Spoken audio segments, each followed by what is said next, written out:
Hey, welcome today. I have with me Victor Antonio. This guy, me and him have a lot in common. He grew up actually in a rougher, tougher neighborhood than I did. I mean, I grew up lower middle class, middle class. He grew up poor. He's built a 20-year career as a top sales executive, president of global sales and marketing company, $420 million company. He's worked for Fortune 500 companies, billions of dollars of sales, author of 12 books, worked on stage with Rudy Giuliani, Zig Ziglar, CEO of Intel, John May, FedEx, Kinkos CEO. Like, this guy's been everywhere. International sales trainer, worked with companies in Europe, Asia, the Middle East, Australia, Latin America, the Emirates. The Emirates or the Emirates or what? Emirates. And, by the way, the host of Life or Debt on Spike TV, Victor Antonio, my man. Good to have you here, buddy. Pleasure to meet you, man, finally. Yeah, really appreciate it. Look forward to working with you in Miami here in the next 3 weeks at the 10X Growth Conference. Well, I'm looking forward to it also, man. So, Victor, let me ask you, before we talk about that and why you're coming and what you hope to get out of it, what are you up to right now? What are you doing all the time? Like you, man, I travel probably too much doing sales trading, man. I work with a lot of B2B companies, man. So, it's a lot of traveling international. I think I'm one of the few real international travelers. A lot of people say they're international speakers, but going to Mexico doesn't consider you international, if you know what I mean. So it's interesting, man. That's what I do. That's my main gig now. I do a lot of consulting, a lot of speaking, and just enjoying it, man. I really love, I think what we have in common, Grant, is that we both love selling. Yeah. We're both like mechanics. You know what I mean by that? Yeah, totally. Yeah. So when you're working with these big companies, Victor, what like a Fortune 500, $3 billion company, okay? Right. Let's say it could be an Ashley Furniture, or it could be Whirlpool, or what? Right? Like, what are some of these companies you would work for? A lot of them are like telecommunications company, technical companies, software companies, like server companies, like you've heard of companies like Citrix, Presidio, these big hosting companies. Yeah. So it really varies. I mean, it's interesting the companies I get to talk to. So is this a longer sales cycle? Would it typically be a longer sales cycle with more influencers and more gatekeepers, more decision makers, or? Man, yes to all the above. Yeah. It's different from a B2C sale, as you well know. B2B, more influences.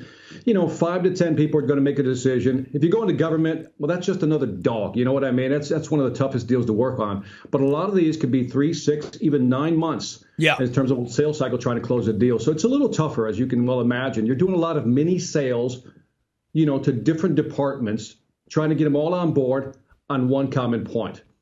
And I think that is the biggest challenge, trying to get buy-in from everybody. And so when I work with these companies, basically they're trying to go after companies, Grant. And what they can't do is that if I can be so blunt, their presentation skills or presenting to the companies really are horrible. They don't know how to sell the value. So my job is to go in there typically and say, let me rip up your presentations. Let me rip up the way you convert what you talk with your customers, and really get into the details as far as how can you help this company? Because as you know, in many cases, it's not about the money, Grant. It's not about the money. It's, do I trust you? I'm about to lay down some big dollars on you. Do I trust you? Yeah, dude. One of the things we do here is, like, when we're competing with somebody for money, I want to be the highest and figure out how I can add a different value, a different strategy, a different hook in the deal, so I'm not competing on price anymore. Absolutely. Many years ago, I mean, you'll love this story. The first time I learned about pricing was years ago as a vice president of sales. They gave me all of Latin America, right? My boss basically said, Victor, I'm going to give you the territory. It's $14 million, all of Latin America, whatever you do. Victor, whatever you do not sell less than $14 million. Does this, whatever you do not sell that. And so I said, okay. I go down there for 3 months, Grant. I'm sorry about that. I go down there for 3 months, Grant. And I come back 3 months later with my report. By the way, living in Argentina.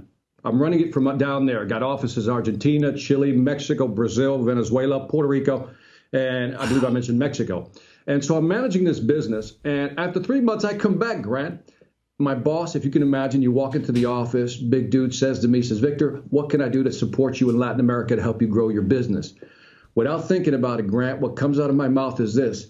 His name was Lynn Davis. I said, Lynn, if I could get better pricing, I could sell more in Latin America. I could blow that number out of the water. And all of a sudden, he goes silent, Grant. you can hear the crickets in the background, brother. At that point, you know you just said something wrong. He said these words to me. He said, Victor, if in order for me to win the deal, get some business down there, I got to lower my price. Why don't I fire you and the rest of the sales team, close all the offices, and just send everybody a brochure with a discount?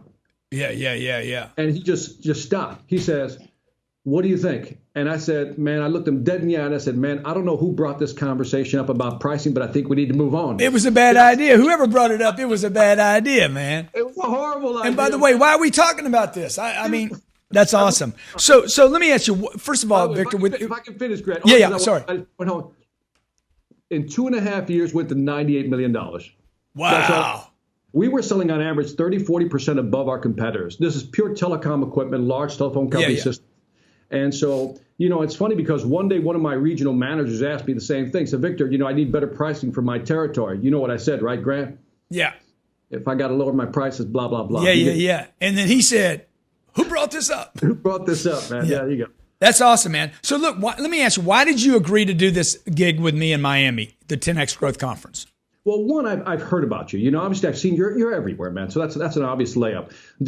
I talked to Jared about a year and a half ago, wanted to do something with you anyway. So this seemed like a perfect opportunity. I didn't realize the lineup you had, at the point was that robust, so I got to be honest, it was like, damn, that's a lineup. So really, if I can be blunt, I wanted to work with you. That was one, because I like being around great salespeople. And I think I could probably, add a different flavor. I come from the B2B space and, the longer sales cycle. So I think I could add some great flavor to the conference. And that's what I'm hoping to do, actually. Yeah. And now, who are you most excited to listen to on the roster?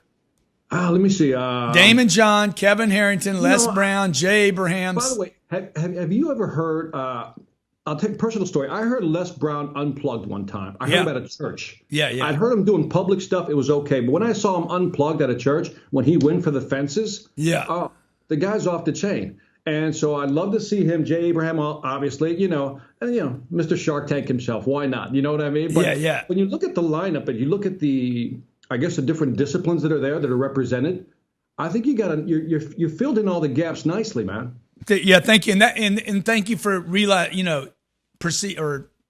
observing that, because that's one of the things we were trying to do. We have, Les Brown that does public speaking, to Damon John that took a company public, FUBU, and sold that company, to Kevin Harrington that does infomercials, to Jamie Shanks that does LinkedIn, to Gloria Mayfield Banks that does network marketing, to even some people that nobody knows their name, because Tom Cummings, he did two. Who's the guy who does social selling? There's one that you're bringing in. That's Jamie Shanks. Okay. Yeah, I look forward to hearing him. Yeah, and then there's like Tom. I got some names, bro. I guarantee there's some people that are going to speak. You're going to be like, I never even heard of that dude, man. Yeah. Tom Cummings did $20 million in revenue last month, kept $12 million of it net. Wow. So, and they're doing all phone sales, man, just banging $250 million worth of phone sales a year.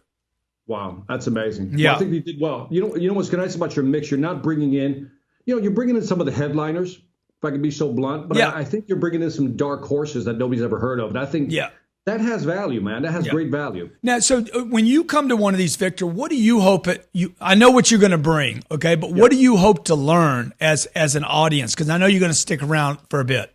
Yeah. Well, the thing is, I look at guys like you, and I'm not blowing smoke up your backside, but you do well when it comes to marketing. And so one is I want to see what you do. Understand what does Grant Cardone do? How does he do it? But also, given some of the other speakers there, I'm looking for the marketing aspect, Grant. I mean, that's my selfish side. I'm looking for people that can say, look, here's some of the angles of marketing that maybe you haven't thought about. Maybe give me a different twist on something that I haven't even considered. Yeah. That's what I'm looking for. Yeah. And that's what all successful people do, man. They're looking for the angle.